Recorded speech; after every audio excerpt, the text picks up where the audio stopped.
Concerne la santé, intéressons-nous à l'épilepsie qui fera l'objet d'une journée mondiale demain. C'est une maladie neurologique qui touche 500 000 personnes en France. Elle peut être prise en charge, mais elle perturbe considérablement la vie quotidienne. Voyons comment avec Isabelle Marc et Valthéa Fusilier.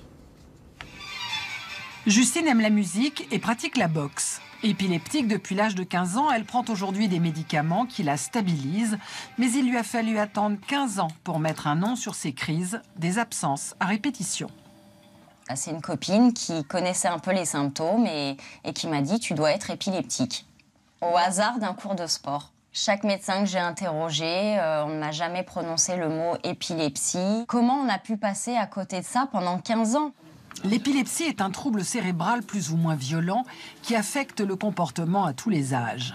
Elle est souvent difficile à reconnaître. Elle ne peut être détectée que par un électroencéphalogramme, mais ce n'est pas possible partout.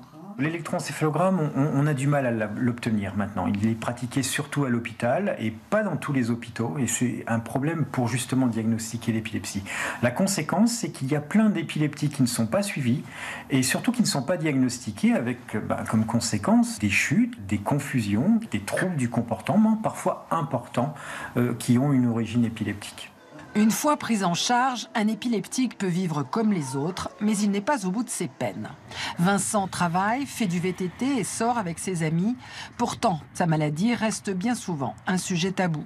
Quand je dis que je suis épileptique, certaines personnes, je pense par manque d'information, ont un temps d'arrêt, ne savent pas quoi répondre ou des fois ont peur. On m'a dit « t'as vraiment pas de chance, ça serait moins grave d'avoir le sida ».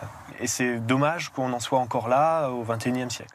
L'épilepsie est encore mal vue, mal diagnostiquée. Pourtant, 500 000 personnes en sont atteintes. C'est la deuxième maladie neurologique après celle d'Alzheimer.